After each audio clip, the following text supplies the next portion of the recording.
যি নতুন নিৰ্বাচন হৈ আছে তাত অৰুণোদয় পাবৰ কাৰণে ৰেচন কাৰ্ডৰ প্ৰয়োজন হ'ব।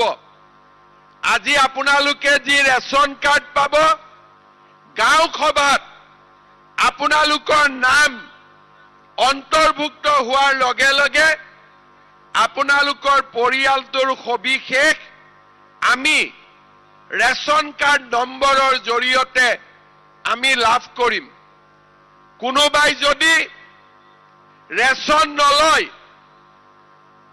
তেতিয়া আমি বুজি পাম যে এই অৰুণোদয় হিতাধিকাৰীজনৰ মৃত্যু হৈছে, কাৰণ যোৱা 4 মাহ তেওঁ ৰেচন লোৱা নাই।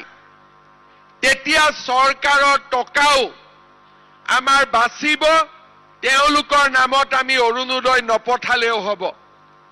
আৰু সময়ে সময়ে ৰেচন কাৰ্ডত থকা নাম আৰু ঠিকনাৰ সুবিধা লৈ আমি আপোনালোকক টেলিফোন কৰি সুধি থাকিব পাৰিম যে আপোনালোকৰ একাউণ্টত অৰুণোদয় জমা হৈ আছে নে নাই।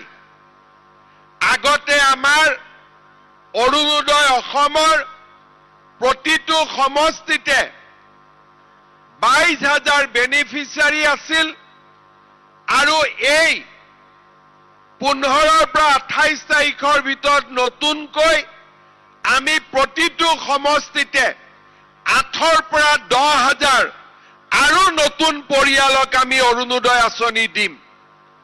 ইয়াৰ ফলত আগতে আমাৰ ৰাজ্যত 27 লাখ লোকে অৰুণোদয় আঁচনি পাই আছিল। এতিয়া আমাৰ অৰুণোদয় আঁচনি পোৱা লোকৰ সংখ্যা প্ৰায় মোটামুটি 40 লাখ পৰিয়ালে অৰুণোদয় পোৱা আৰম্ভ হ'ব। আপোনালোকে চিন্তা কৰক, এটা পৰিয়ালত যদি 5 জন সদস্য থাকে, 40 লাখ লোকে অৰুণোদয় পালে 2 কোটি অসমৰ পৰিয়ালৰ দৰিদ্ৰতা নিৰ্মূলৰ ক্ষেত্ৰত এই টকা প্ৰতিটো পৰিয়াল 40 লাখ পৰিয়াল আৰু 2 কোটি ব্যক্তিৰ পৰিয়ালত এই ধন যোৱা আৰম্ভ কৰিব। মই আশা কৰোঁ যে আমাৰ সমগ্ৰ ৰাজ্যতে আজিৰ পৰা আৰম্ভ হোৱা অৰুণোদয় পষেকত যাতে সকলোজন নাগৰিকে অংশগ্ৰহণ কৰে আৰু অৰুণোদয় আঁচনিৰ সুবিধা ল'বৰ বাবে আগবাঢ়ি আহে। আৰু লগতে এইটো অনুৰোধ জনাম যে যিসকল লোকে নিজৰ আৰ্থিক অৱস্থা ভাল, অৰুণোদয় প্ৰয়োজন নাই, তেওঁলোকে যাতে অৰুণোদয় আঁচনি নিজে নলৈ দুখীয়াজনক লোৱাৰ বাবে সুবিধা কৰি দিয়ে। ইয়াৰ উপৰিও আমাৰ এই যে ৰেচন কাৰ্ড আগতে মাষ্টাৰ ৰোলৰ কৰ্মচাৰীয়ে নাপাইছিলে, দৈনিক ৱেজ আৰ্ণাৰে নাপাইছিলে, কেন্দ্ৰীয় আৰু ৰাজ্য চৰকাৰৰ 4ৰ্থ বৰ্গৰ কৰ্মচাৰীয়ে অৱসৰ পোৱাৰ পিছত নাপাইছিলে, ঠিকা ভিত্তিক কৰ্মচাৰীসকলেও অৱসৰ পোৱাৰ পিছত নাপাইছিলে।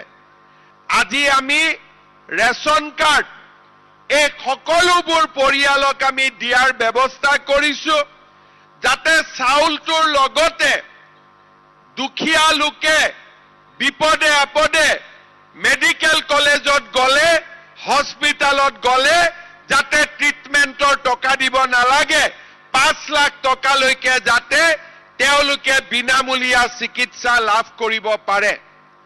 শ্ৰদ্ধাৰ ৰাইজ, ইয়াৰ উপৰিও ৰেচন কাৰ্ডেই হওক, অৰুণোদয়ে হওক, আয়ুষ্মান ভাৰতে হওক, আমি বৃদ্ধাশ্ৰম, অনাথ আশ্ৰমত থকা আই মাতৃ আৰু শিশুসকলকো দিয়াৰ আমি ব্যৱস্থা কৰিছো যাতে বৃদ্ধাশ্ৰমত থকা আমাৰ পিতৃ মাতৃ সকলো চৰকাৰী আঁচনিৰ পৰা বঞ্চিত হৈ থাকিব নালাগে। শ্ৰদ্ধাৰ ৰাইজ, আগতেও অসমত চৰকাৰ আছিলে, চৰকাৰ আহিছে আৰু চৰকাৰ গৈছে, কিন্তু দুখীয়া দৰিদ্ৰ মানুহৰ বাবে এনেধৰণে চিন্তা কৰি কৰি আঁচনি ৰাইজৰ ওচৰলৈ কোনেও লৈ অহা নাছিলে। প্ৰথমতে ৰেচন কাৰ্ডখন থাকিলেই অৰুণোদয় থাকিলেই আমাৰ প্ৰধানমন্ত্ৰীৰ আয়ুষ্মান ভাৰত, অৰ্থাৎ আজি এখন ৰেচন কাৰ্ডৰ জৰিয়তে আজি আমি ইমানবোৰ সুবিধা লাভ কৰিব পাৰোঁ। কংগ্ৰেছৰ দিনত অসমৰ মাতৃসকলে অৰুণোদয়ো নাপাইছিলে, ভুৱা ৰেচন কাৰ্ড আছিলে, আয়ুষ্মান ভাৰতৰ কাৰ্ডো নাপাইছিলে। কি পাইছিলে? লুঙি, ধুতি, সূতা আৰু কম্বল, এইটোৱে কংগ্ৰেছে আমাক দিছিলে। হয়নে নহয়? আজি আমি লুঙি, ধুতি, সূতা, কম্বলৰ পৰিৱৰ্তে আজি আমি Arunodoi, ration card, Ayushman Bharat, Ujjwala gas, আমি এটা এটাকৈ আঁচনিবিলাক ৰাইজৰ সন্মুখলৈ লৈ আহিছো। ইয়াৰ লগতে আমাৰ মুখ্যমন্ত্ৰীৰ উদ্যমিতা আঁচনি, যি আঁচনিৰ জৰিয়তে আমাৰ আত্মসহায়ক গোটৰ সদস্যসকলে লাখপতি বাইদেউ হ'বৰ বাবে 10,000কৈ টকা পাব, তাৰো তৃতীয় আৰু শেষ পৰ্যায়ৰ ভেৰিফিকেশ্যনৰ কাম আজি তীব্ৰ গতিত চলি আছে। 28 তাৰিখৰ ভিতৰত, এই মাহৰ 28 তাৰিখৰ ভিতৰত আমি ভেৰিফিকেশ্যন সম্পূৰ্ণ কৰিব খুজিছো, যাতে খুব সোনকালেই আমি আত্মসহায়ক গোটৰ সদস্যসকলৰ বেংক একাউণ্টত 10,000 টকাকৈ আমি পঠিয়াব পাৰোঁ। শ্ৰদ্ধাৰ ৰাইজ, ইয়াৰ উপৰিও আমি আৰু কেইটামান দিশ পৰীক্ষা কৰি আছো। আমাৰ ৰেচন কাৰ্ডত আমি বিনামূলীয়াকৈ চাউল দিওঁ, কিন্তু ৰেচন কাৰ্ডৰ লগতে বিনামূলীয়াকৈ নহলেও বজাৰৰ পৰা কিছু কম দামত আমি দালি আৰু চেনিও দিব পাৰো নেকি, তাৰ বিষয়েও আমি চিন্তা চৰ্চা কৰি আছো। আমি ভাবিছো যে আমি যদি 4জনীয়া এটা পৰিয়ালক অন্তত 1 কেজি দালিও বজাৰতকৈ যদি 25-30 টকা কম দামত দিব পাৰো, বিনামূলীয়া চাউল আৰু কম দামৰ দালিৰে আমাৰ পৰিয়ালটো যথেষ্ট উপকৃত হ'ব পাৰে। তেনেকৈ চেনিৰ যদি বজাৰৰ দাম 70 টকা, আমি যদি 15 টকা 20 টকাও কমত দিব পাৰো, তেতিয়াহ'লে তাৰ পৰাও বহু ৰাইজ উপকৃত হ'ব পাৰে। আজিলৈকে অসমত আমি তেনেকুৱা কৰা নাই। কৰিব যাওঁতে কেনেকুৱা অসুবিধাৰ সন্মুখীন হ'ম, সেই বিষয়েও মোৰ বহুত আইডিয়া নাই, কিন্তু আজিৰ পৰা এমাহ আগতে আমাৰ বিষয়াসকলৰ লগত মই কথা পাতিছো, যাতে আমি এনেকুৱা ব্যৱস্থা লাহে লাহেকৈ যাতে আমি আৰম্ভ কৰিব পাৰো। এই বিষয়ে ৰূপৰেখা প্ৰস্তুত কৰিবৰ বাবেও মই খাদ্য আৰু অসামৰিক যোগান বিভাগক ইতিমধ্যে দায়িত্ব দিছো, আৰু মই আশা কৰিছো যে আমাৰ এই বছৰৰ বাজেটত এই বিষয়ে আমি কি কৰিব পাৰো তাৰ উল্লেখো আমি কৰিব পাৰিম। শ্ৰদ্ধাৰ ৰাইজ, অসমৰ দুখীয়া দৰিদ্ৰজনৰ বাবে আমি আমাৰ যি সেৱা সেই সেৱা আমি অব্যাহত ৰাখিছো।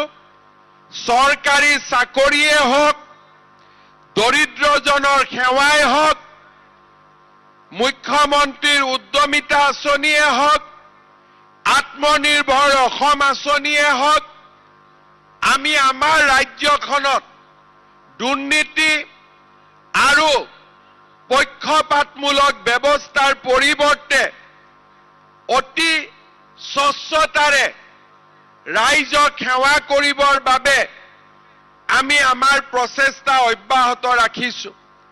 মই বহুত দীঘলীয়াকৈ নকওঁ, এটা আপোনালোকক উদাহৰণ দিম।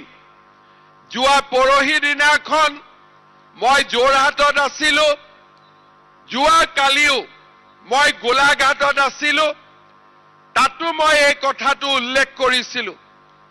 অসমত আগতেও চৰকাৰ আছিল আৰু ভৱিষ্যতেও চৰকাৰ থাকিব।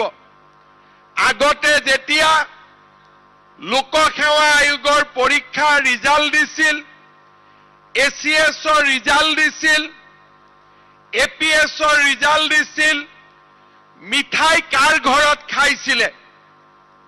মই মন্ত্ৰীৰ নাম নকওঁ, মনত দুখ পাব। সেই সময়ৰ কংগ্ৰেছ দলৰ ডাঙৰ ডাঙৰ মন্ত্ৰীৰ জোৱায়েক, বোৱাৰীয়েক, খুলখালিয়েকে এই APSCৰ চাকৰি পাইছিলে। পৰীক্ষাত মেট্ৰিকত ফাৰ্ষ্ট ডিভিজনো নাই, হায়াৰ ছেকেণ্ডাৰীটো ভাল ৰিজাল্ট নাই, তৃতীয় শ্ৰেণীত উত্তীৰ্ণ হোৱা ব্যক্তিয়েও কোনোবা বিষয়াৰ যদি বোৱাৰীয়েক হয়, খুলখালিয়েক হয়, চৰকাৰী চাকৰি পাইছিলে। 2005-06 বা তাৰো আগৰ যদি একেবাৰে জনা সময়ৰ পৰা 85 চনৰ পৰা 90 চনৰ পৰা 96 পৰা 2000ৰ পৰা 2014 চনলৈকে আমি যদি বাতৰি কাকত উলিয়াই লওঁ, APSC ৰিজাল্ট দিয়াৰ পিছত, ACSৰ ৰিজাল্ট দিয়াৰ পিছত সদায় পেপাৰত লিষ্ট ওলাই যে কোন ডাঙৰ মানুহৰ, কোন ল'ৰা আৰু ছোৱালীয়ে এইবাৰ মেজিষ্ট্ৰেট হ'ল আৰু এইবাৰ DSP হ'ল। আৰু এই চাকৰি পাবৰ কাৰণে পঢ়া শুনা কৰিব নালাগিছিল। তৰুণ গগৈ কংগ্ৰেছ দলৰ চৰকাৰ থকাৰ সময়ত APSCত ৰাকেশ পাল নামৰ ডাঙৰ অজগৰ সাপ এডাল থৈ দিছিলে, আপুনি 1 কোটি দিয়ক, 50 লাখ টকা দিয়ক, চৰকাৰী চাকৰি লৈ যাওক। আৰু সেইকাৰণে ৰিজাল্ট দিয়াৰ সময়ত এই অজগৰ সাপডালে কিমান টকা খালে, কিমান টকা চাকৰি পালে, তাৰ ওপৰত আলাপ আলোচনা আৰম্ভ হৈছিল। কিন্তু আজি যোৱা 10 দিন আগত APSC ৰিজাল্ট দিলে। আপোনালোকৰ আশীৰ্বাদত আজি আমি এনেকুৱা এটা পৰিৱেশ নিৰ্মাণ কৰিলো যে মোক আটাইতকৈ বেয়া পোৱা টিভি ষ্টেচনৰ মালিকেও টিভিত লিষ্ট দিব লাগে যে কোন তৰকাৰী বেপাৰীৰ ল'ৰাই মেজিষ্ট্ৰেট হ'ল, কোন ঠেলা চালকৰ ল'ৰাই DSPত চাকৰি পালে। আজি আমি অসমখন দুখীয়া দৰিদ্ৰ মানুহৰ বাবে আজি আমি নিৰ্মাণ কৰিলো। কোনোবাই কয় যে বিজেপি দলে ভাল কৰা নাই। মই তেওঁলোকক এটাই কথা কম, মোৰ এইখন হাতেদি মই মুখ্যমন্ত্ৰী হোৱাৰ পিছত 1.5 লাখ ল'ৰাক চাকৰি দিলো।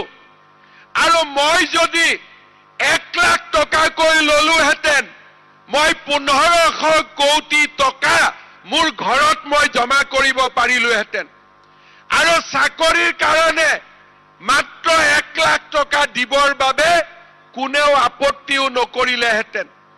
কিন্তু আজি চাকৰি কোনে পায় অসমত?